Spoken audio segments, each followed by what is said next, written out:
Jonah and the whale is an allegory from like a Gnostic point of view. It's the lower self coming from the sea of illusion and taking the higher self and keeping you imprisoned until you can transcend your lower self. Well, that just like, oh, this is about life.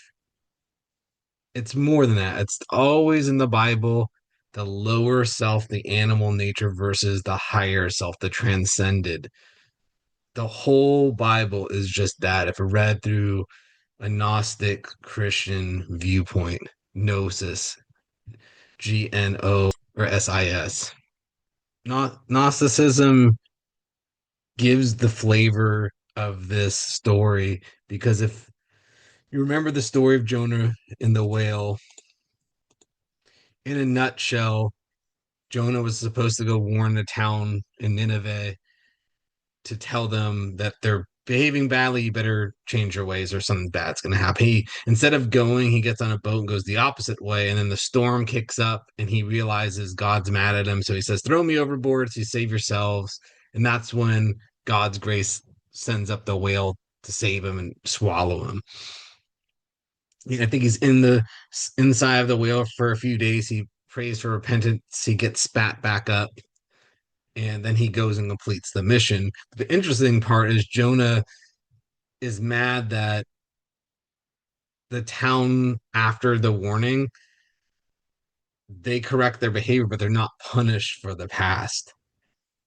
But it's ironic given he was given the same as God grace. It's kind of we all kind of do that. We think we're due the grace and not our neighbor.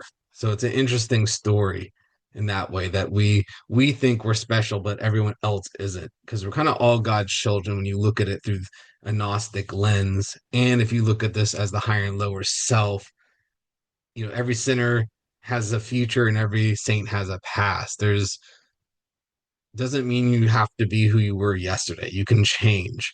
And as long as it's a sincere change like this is, you can transcend.